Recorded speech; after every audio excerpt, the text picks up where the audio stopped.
Time for a Friday football selections, and last week a nice solid 6-4. If you do 6-4 all year long, you'll have a nice little chunk of change to go Christmas shopping with at the end of the year. Of course, these picks are for entertainment purposes only. Let's start with the college games. Big game in the SEC Saturday afternoon down in the Swamp. Will Muschamp with his first real test as the Gators host the Tennessee Volunteers. I think Tennessee is way undervalued here. Derek Dooley has his Tennessee team, a little more talent. They were undermanned last year with limited scholarships, and I still thought they were pretty competitive in the SEC. Should have beaten LSU if not for a bad officiating call at the end of the game. Tennessee getting 9.5 points. I know the game's in the Swamp, but I really like this Tennessee offense with Tyler Brayton. I think Tennessee has a chance to win this game outright, but you're going to give me 9.5 points, and I'm absolutely going to take them.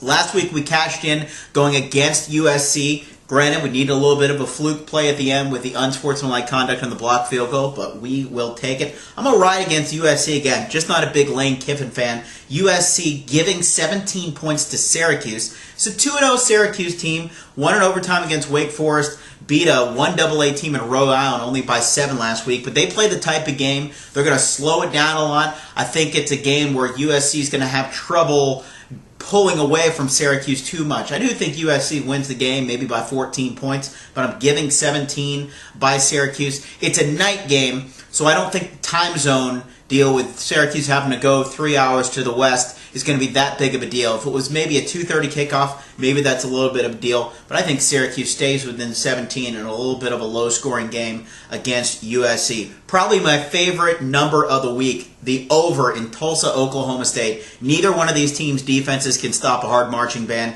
Give me over 68.5, Tulsa, Oklahoma State. Central Florida, last week, surprise shutout of Boston College, 35-0. This week they get a Florida International team that's red hot, having beaten the Louisville Cardinals last week on the road. It's a big home game, a rare home game for Mario Cristobal's Florida International squad. They're getting 4 points against Central Florida, but I think UCF's got a legit defense and a very good quarterback in Godfrey who's mobile and get around a little bit. I do think it'll be a low-scoring game, but I like Central Florida -4. And these guys, the Penn State Navy Lions, the jersey I'm wearing here, I think they're in a lot of trouble this week. Temple just looks fantastic, with or without Al Golden, who, of course, is down in Miami now. I think Temple at home at FedEx Field, at Lincoln Financial Field, whatever, it's a bank.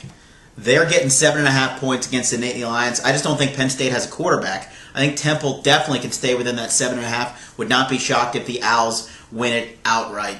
The pros goes like this. This one is just a principal play for me. The Cleveland Browns going on the road should not be laying points against the Indianapolis Colts. They shouldn't be laying points on the road against anyone. I know the Colts were terrible last week, and they're probably going to be a bad football team this year, but I think this is a great spot for them. They're going to be looking for to play with a little bit of pride. I think getting 3 points on the home field, playing in Indianapolis, is a very smart play this week. I think the Cowboys are going to blow out my 49ers. I think the Cowboys a little bit snake-bitten in the end of the game last week against the Jets. I don't think San Francisco is going to be able to protect Alex Smith, nor should they, because frankly I hope they take Alex Smith out because he ruins that football team. So give me Dallas laying 3 at the 49ers. Another good kind of a emotional play here. Atlanta at home, looking to avoid to go 0-2 against Mike Vick in the Eagles. Give me the points. Atlanta at home getting 3. I mean, I thought this was an Atlanta team that everybody was thinking was a possible Super Bowl team. You're telling me you're going to give them 3 points just because the quote-unquote dream team is in town? I think Atlanta can run the football on an undersized Eagle team. I think they win the game outright, but you're going to give me the 3 points? Go ahead and give me the Atlanta Falcons. What a disaster the Kansas City Chiefs were last week against Buffalo. This is a pretty big number to lay with the Detroit Lions, but they're as exciting as any team right now. Matthew Stafford goes down, beats the Bucs on the road this week. For the first time ever, Lions fans are going to be excited and jazzed at Ford Field. I think the Lions put up a big number and rout Kansas City, lay the 9 with the Detroit Lions. And final game, The Steelers were awful last week, but they're, I think, playing the worst team in football, the Seattle Seahawks. You got to lay a big number, but I think the Steelers get it done. Lay the 14 with the Pittsburgh Steelers. So quick recap, college games. We like the Tennessee Vols plus 9.5 against Florida. Syracuse plus 17 at USC. Give me the over 68.5, Tulsa, Oklahoma State. Central Florida, laying Florida 4 against Florida International. Temple plus 7.5. Hosting the Penn State Nittany Lions. In the pros, we like Indy as a home dog. We like Dallas by 3 on the road. We like Atlanta as a home dog. We like the Detroit Lions laying 9 against the Chiefs. And give me the Steelers to blow out the Seattle Seahawks. We'll keep bringing you winners. You just keep coming to BigShow790.com for these picks each and every Friday.